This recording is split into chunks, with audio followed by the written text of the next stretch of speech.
So guys, as I told you in the previous video, I have some practice for you. I want you to take a look at this composition I created. It's a very short exercise.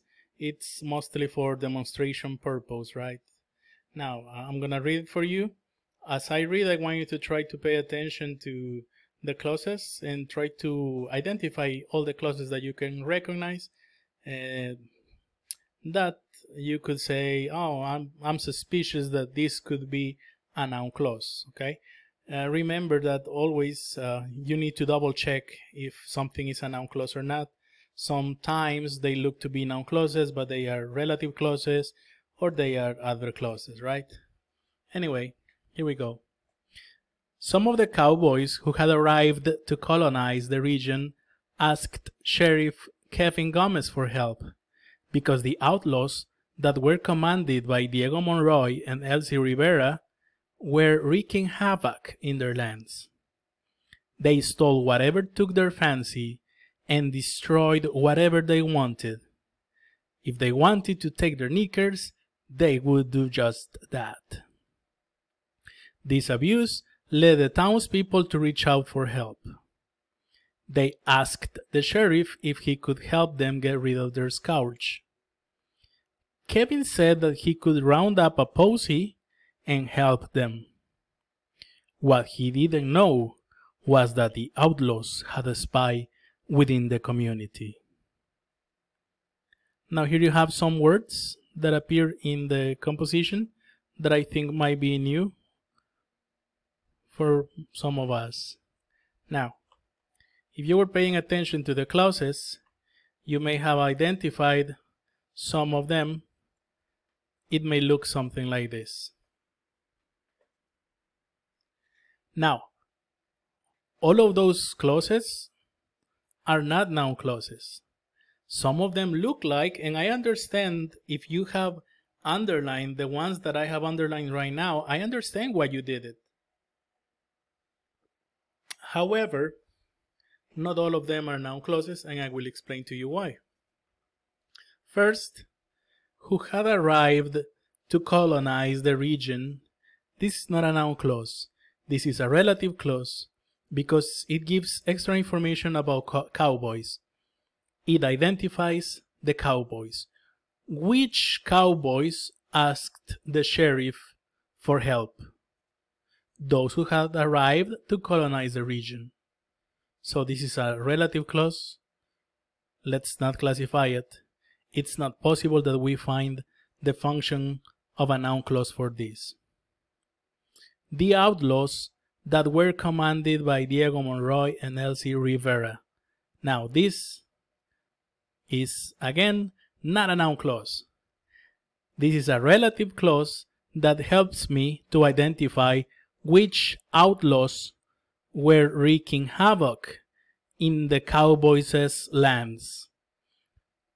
Which outlaws were doing this? All of the outlaws? No. We are referring to the outlaws that were commanded by Diego Monroy and Elsie Rivera. So this is not a noun clause either. Whatever took their fancy. This is a noun clause. Whatever they wanted. This is another noun clause.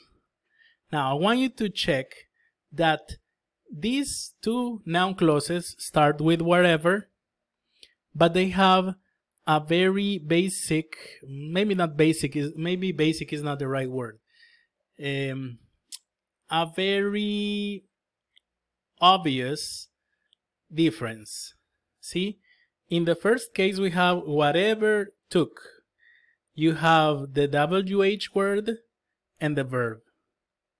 And here you have the WH word and the subject. So this first clause exhibits what I told you, that most noun clauses have a connecting word, a subject, and a predicate.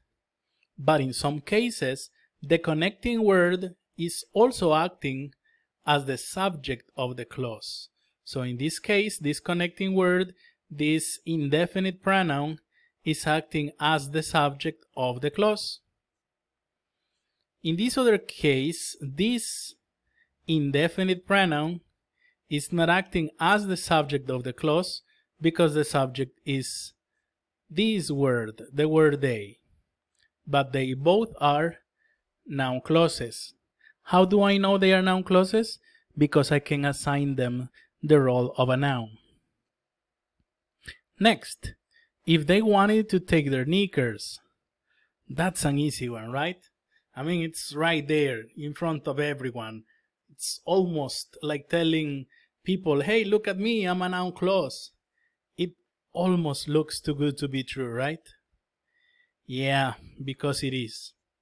This clause is not a noun clause either. I'm going to give you a clue, people. Whenever you see a noun clause that begins, let me rephrase that. Whenever you see an if clause that begins a sentence, that cannot be a noun clause. I repeat, an if clause cannot be a noun clause if it begins the sentence. If it begins the sentence, it has to be a conditional clause. That's another clause of condition. Okay, how do I know that?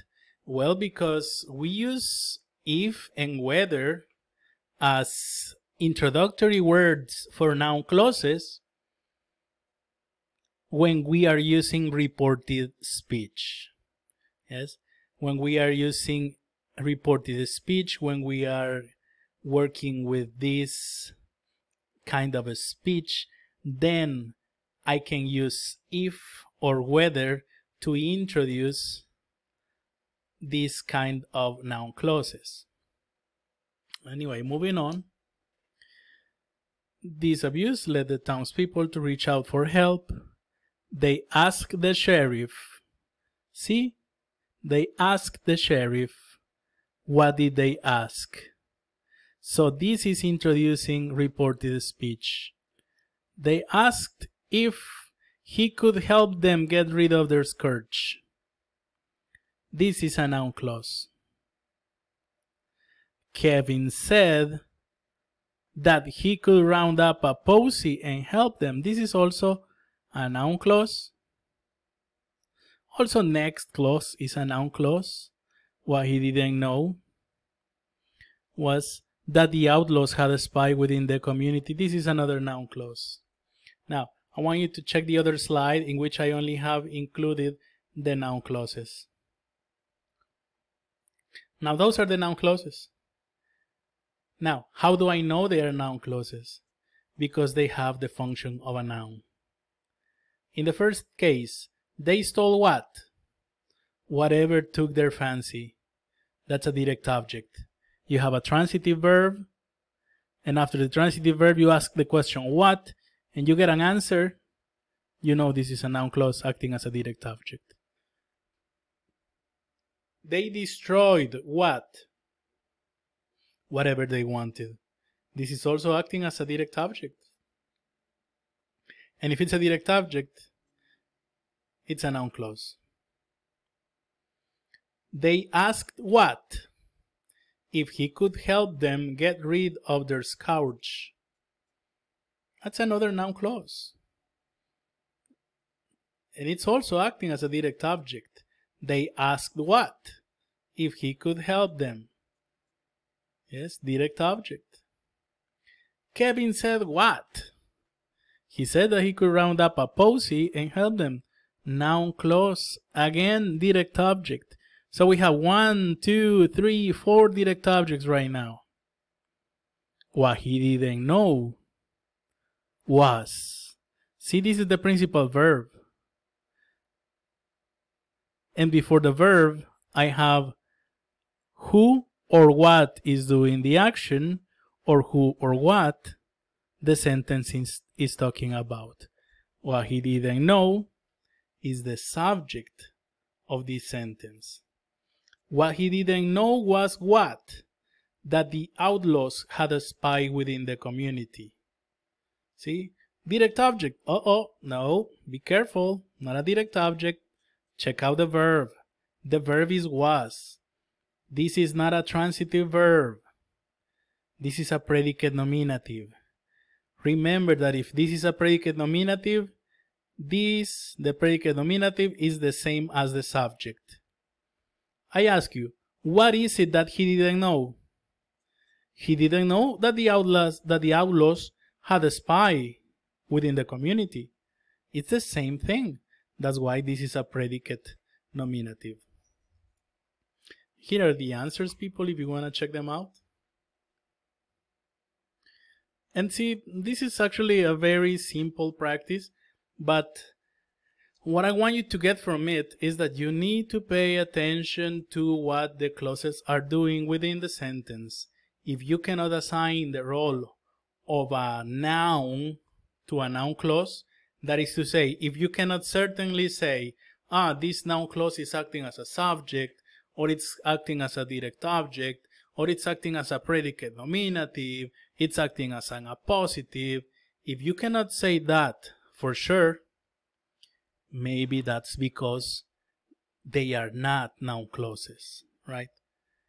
Never assume that something is something just because it looks like.